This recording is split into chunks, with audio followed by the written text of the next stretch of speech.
everybody, it's your boy SCGRANT here, and I'm back with one last side video of 2024. So let's cut right to it. We're looking at Daisuke Saito's own High School of the Dead, as he was the main writer behind it, but he did have an illustrator, and I believe would have been his brother, Shoji Saito, who basically done the character designs for the manga actually, before pretty much the studio Madhouse got behind it and made the anime adaptation.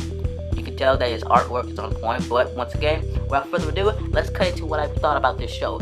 This show is awesome, but not without its feats, because this anime is not meant to be viewed by children.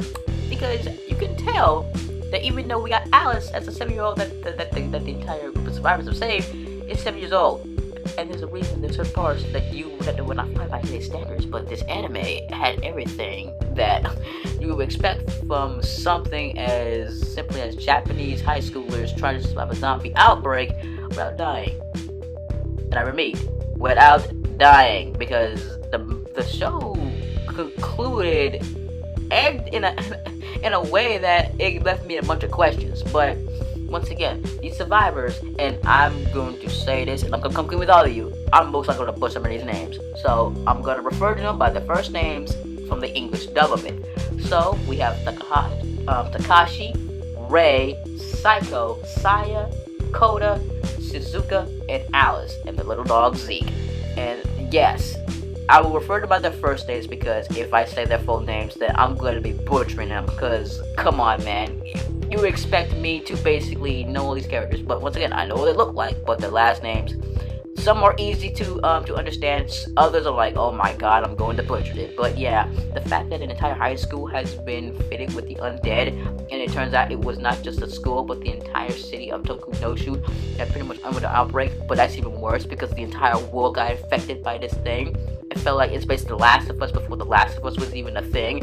But it's just crazy that so much was put into 12 episodes of the anime, and yes, I'm well aware that this was based on the source material of the manga, because once again, if I would have done the manga, we would have been here way longer than that, because there was a lot to cover in the manga. But I'm going to refer to the anime version, as it actually had its own personal ending, along with an OVA created by Madhouse themselves to try to give us a quote in between. But oh, you can tell how that played out, because once again, this anime is not meant to be viewed by children.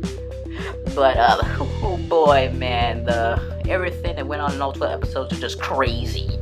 Because oh boy, I actually started watching this literally last month when I was finishing up my digital circuits video, and after watching all 12, I said I could make a video out of this, but it was going to take some time, because there was a lot to process here. So I'm gonna give you the short and sweet of it.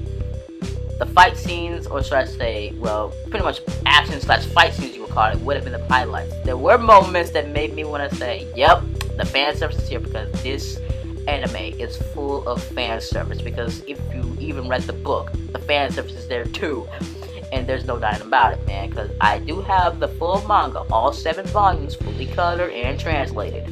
However, I will not eventually get to the manga until a later point, whenever everything on my backlog is full. Then I'll hop back to this anime, most only for the manga, to take a look at it.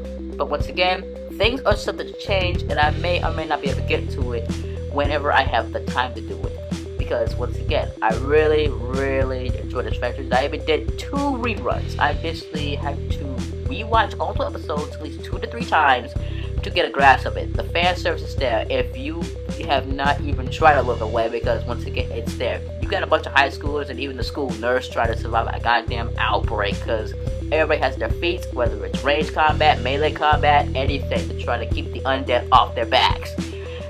So yeah, it was most likely going to be at that time, because once again, I really enjoyed the characters, and I'm hoping I get to the manga when I give a full deeper dive into how I personally feel about High School of the Dead from Daisuke Saito and Shoji Saito. So without further ado, thank you all for tuning in. See you all in the next one. Take care now.